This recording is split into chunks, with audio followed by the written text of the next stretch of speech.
Hello everyone, I pray you're all well. You're welcome to today's lecture on participatory planning, monitoring and evaluation. We'll start with an introduction where we see that participatory approaches can be used in any stage of a program or a project cycle. And this could be during planning, it could be while monitoring progress of a project, or after the project or program has come to an end. And we see that participatory planning, monitoring and evaluation aims to shift power from development professionals to the intended beneficiaries of the intervention. And we see that it is the beneficiaries who plan the priorities and decide whether the intervention has made progress and delivered relevant change in their community. So the professionals actually leave the responsibility of monitoring and evaluating the impact of a given project activity or a given project to the beneficiaries of this project. So now let's look at participatory planning. By definition, we see that participatory planning is a process by which a community undertakes activities to reach a given socio-economic goal by concisely diagnosing its problems and charting a course of action to resolve these problems. Okay, so in this case, experts are needed or are required, but only as facilitators of the process. So the planning activity is left for the beneficiaries to do only with guidance and support from this team of experts.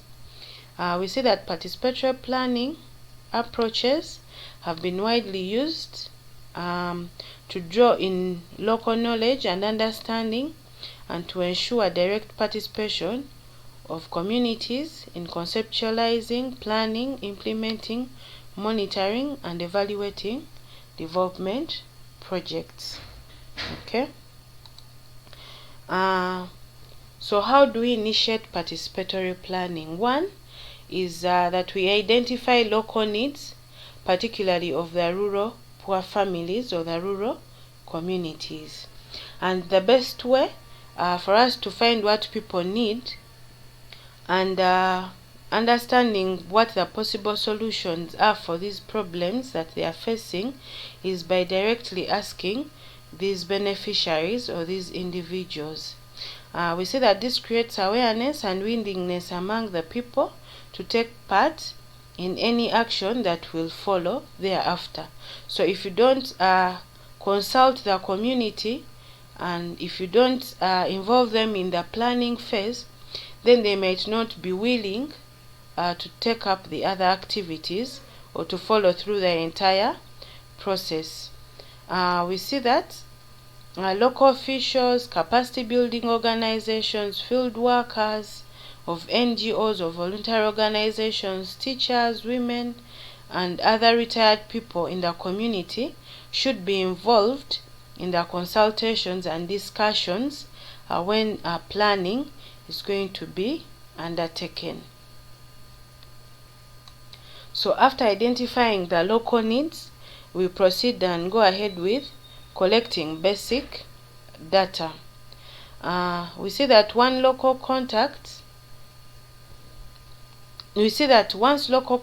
are established, the next step is to collect, with the people's help or with the community's help, basic data about this particular community. So we want to understand the characteristics of the area where they live, the resources that they have, and then the socioeconomic status of these households in the community, and any other relevant facts.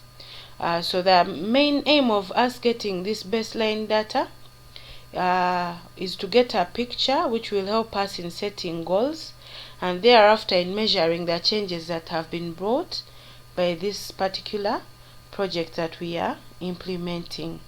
We are also seeing that it is helpful at this stage to associate with local officials and NGOs in collecting and verifying facts from different sources.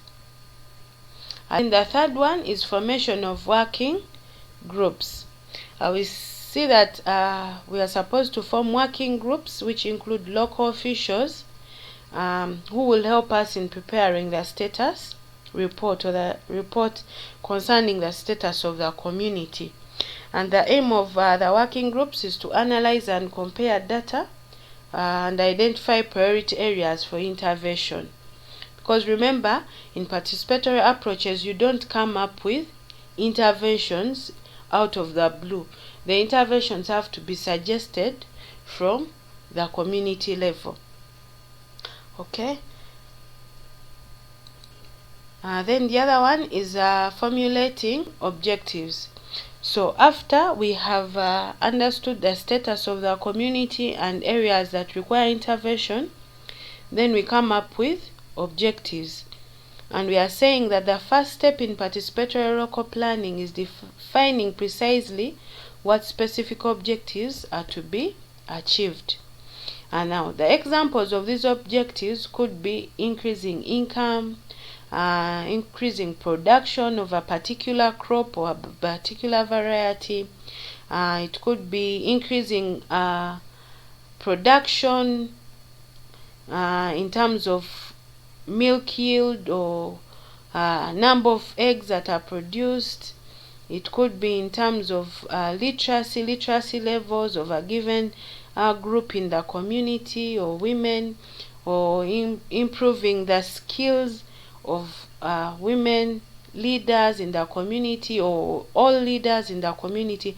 So the objectives will basically depend on the areas that require intervention within the community. Okay, and we see that the objectives may not always be quantifiable, particularly when they involve change of attitudes. However, it is very important that they are all very specific as possible, so that people are able to see at the end how these particular interventions have brought about change. And then the other one is deciding the strategy.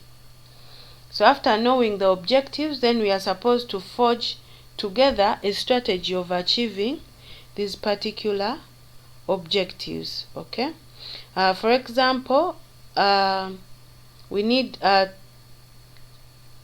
together with our community, or we need to support the community to come up with a list of resources that are required in the bid to achieve these objectives. And then we also need to understand how these resources are going to be mobilized, and at which particular stages within the project implementation phase will they be required.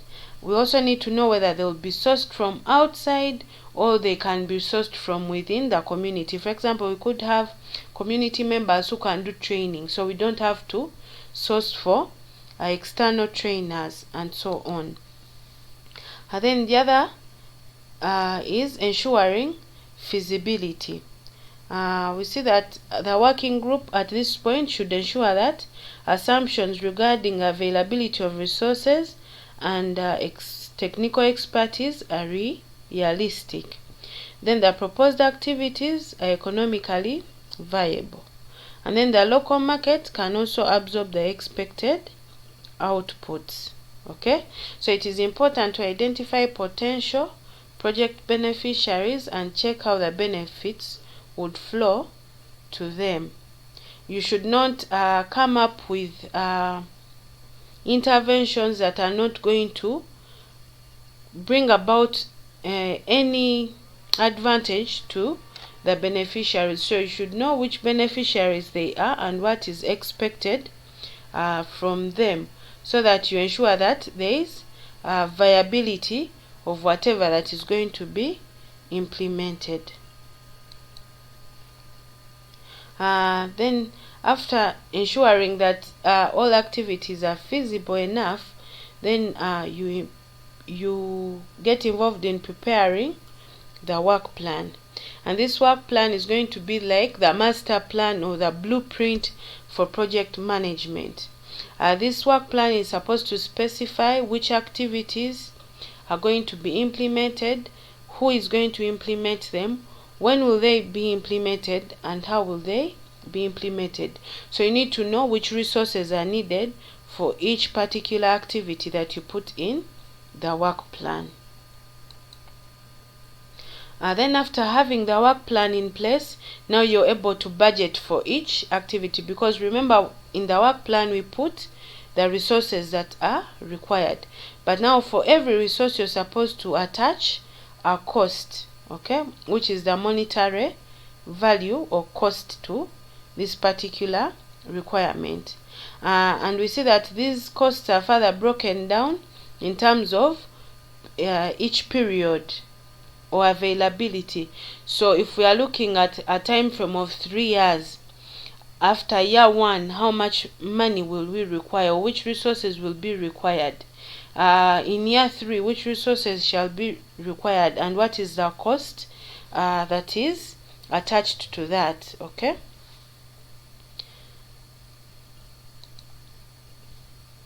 So now let's look at the advantages of participatory planning.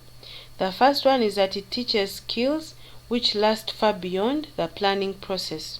So even after the participatory planning process, people will remain with their skills of how to run meetings, how to write minutes, because remember, they are involved in every activity. They will know how to analyze data, they will know how to do ranking of problems, and so on. We also see that participatory planning brings together and establishes ties among community members. It also builds trust both between your organization as implementers and the community, and among the individuals that are involved. And then the disadvantages of participatory planning are that, one, a diverse group might always take a longer time to make decisions, because remember, we have the youth, we have the elderly, we have the men, we have the women, who all have different interests in what is being implemented. Okay. So we also see that education or skills might be required for community members. Then we also see that one determined individual can wreck the whole process if he is not handled well. There are people who come with negative perceptions about these projects, so they might come with just an objective of disorganizing the entire process, just because for them they don't see how they benefit as individuals. It also may be difficult to assure that all the right people are benefiting or are taking part, just simply because key people may not want to participate. Okay. Then people have to maintain their commitment over time. Okay. So for you, if you just have words misplaced, or if you just say certain statements which offend particular people or upset them, the entire process might be disorganized, because people may lose interest as you move along. Okay, so now let's look at participatory evaluation. So evaluation is a systematic and objective assessment of an ongoing or completed project, its design, implementation, and results. So you're basically evaluating the entire process. You want to see how the project was designed, whether it was designed well, how it has been implemented, and what the results are. And we see that evaluation determines the relevance and fulfillment of objectives, efficiency, effectiveness, impact, and sustainability. We also see that an evaluation should provide information that is credible and useful, so that it enables incorporation of lessons learned into the decision-making process. Then what is participatory monitoring? Monitoring is a continuous process of collecting analyzing information in order to compare how well the project or program is being implemented against the expected results. So unlike evaluation, this one is ongoing. You keep on monitoring the project, but evaluation evaluates a particular aspect of that particular project. But this one is continuous. You keep on collecting data and analyzing it to understand whether what is being done is done the way to be done, or whether the achievements are actually in line with the objectives. We also see that monitoring aims at providing managers or stakeholders with regular feedback and early indications of progress. Or in case there are also other challenges, it also provides indications of such challenges so that they are addressed early in time. It also involves collecting and analyzing data on implementation process, strategies and results, plus recommendations for corrective measures. It also involves local beneficiaries in measuring, recording, collecting, processing, and communicating information. Because remember, for every participatory process, the beneficiaries or the community has to be involved. So the monitoring is done together. Okay. So what is participatory monitoring and evaluation? Participatory monitoring and evaluation is a process through which stakeholders at various levels engage in monitoring and evaluation of a particular project and engage in taking or identifying corrective action. So together, these stakeholders monitor, like continuously look at information or gather information or data and evaluate it or analyze it. Then they also sit down and evaluate whether whatever that is being done is on track vis-a-vis the objectives of the project. And in case things are not going the way they are planned to be, then they engage in identifying corrective action so that the ultimate goal of the project is achieved. So participatory monitoring and evaluation is one of the many approaches that are used to ensure that implementation of the project is within the action plan or is according to what was planned by these particular stakeholders. And the process of participatory monitoring and evaluation has to be prepared before the project implementation. Okay, so you plan when you'll be doing monitoring and evaluation. So if we look at the convention monitoring and evaluation, we see that for it involves internal and external experts who measure performance against the indicators which were set in line with the objectives. Okay, and these ones use standardized procedures and tools for monitoring and evaluation. However, participatory monitoring and evaluation engages key stakeholders more actively in assessing the progress of the project and in particular the achievements of the results. So that is the difference. The other one uses experts who use preset tools to monitor and see what the performance is vis-a-vis the indicators. But here in participatory monitoring and evaluation, we use stakeholders because we want them to own the process.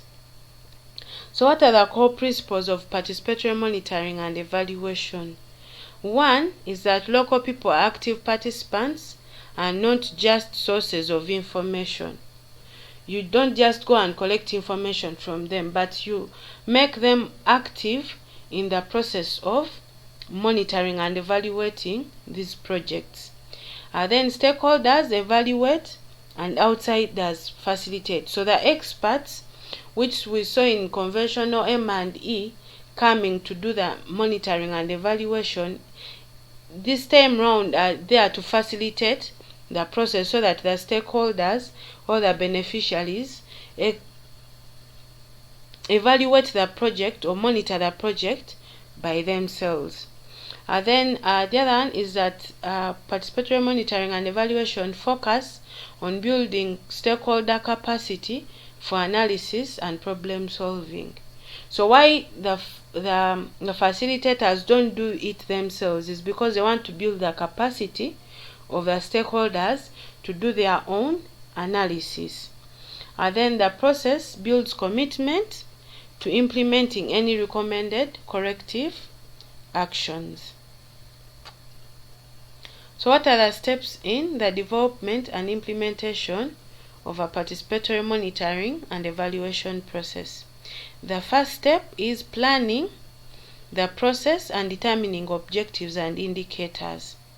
And here we see that stakeholders are involved in the planning of the process, and before this is done, they are identified. So you identify them and then you involve them in the process. So it is these stakeholders that are supposed to define the objectives of the activity of monitoring and evaluation by showing what will be monitored, how they will monitor it, and who will monitor it, and probably even when it will be monitored. Then the planning stage also requires a lengthy process because it requires identifying all these issues of what will be monitored, how will it be monitored, who will monitor it, when will it be monitored. So planning has to be proper, and that's why we need to give it proper time. And then indicators are also developed. So people decide what they will look at for them to know that particular objective A or B has been achieved. For example, if it is increase in income, they decide what they will look at. If it is improvement in livelihood, then they decide the parameters they will look at for them to actually evaluate that the project has achieved its objectives. And then the second step is gathering data, and this data could be quantitative or qualitative. Therefore, we can use quantitative methods and qualitative methods or tools. The quantitative methods include community surveys, interviews. We can also observe, but then the qualitative methods include probably use of visual aids, interviews. You can also do focus group discussions or group exercises so that we are able to see if people have been able to achieve from a project or not. And then after collecting that data, we analyze it, and during data analysis we normally ensure that stakeholders take part in this critical analysis process. Okay, and we mainly want to ensure that the successes and constraints are identified, and then these stakeholders are able to formulate lessons learned or make conclusions about the entire project. Then step number 4 is sharing the information and defining actions to be taken. So after collecting the data and analyzing it, they have drawn conclusions, then they are supposed to share the information. And we see that in this step, the results of the monitoring and evaluation activity are shared with the rest of the stakeholders, and the discussion of appropriate actions to be taken is done basing on the findings. So now let's look at the advantages of participatory monitoring and evaluation. The first one is that it provides the opportunity to receive useful feedback and ideas for corrective action. It also allows for flexibility. Then it also widens the knowledge base necessary for assessing and correcting the course of action if required. Because remember, it has analyzed data which informs whoever is going to take the decisions. And then it strengthens ownership and increases the motivation of stakeholders to contribute ideas to corrective action. It also strengthens the ability of the people to analyze, plan, and consider changes, plus even make decisions and act, so as to ensure that corrective action is taken. Then it also strengthens relationships between the organizations that are implementing their projects and the community, because it creates a trust amongst these particular stakeholders. Then the disadvantages are that, one, there is need for a skilled facilitator to ensure that everyone understands the process and equally gets involved, because remember, the role of a facilitator is to explain the process and also ensure that everyone takes part. And then it can also be dominated by strong voices in the community, which can affect the democracy in the process. The process is also time consuming, or it can be time consuming, meaning that it requires genuine commitment from everyone. Then it also requires support from the donors in terms of finances, especially when the community is dealing with a very big project. Then we also see that the other disadvantage is that those responsible for implementation of certain projects may not want the administration or public to learn about their failures. So as you evaluate the project, certain officials might not want the stakeholders to get involved because they fear that some of their failures will come out. Thank you so much for listening, and in case you have any questions or comments, kindly share them, or we can discuss them in our next virtual class. May God bless you.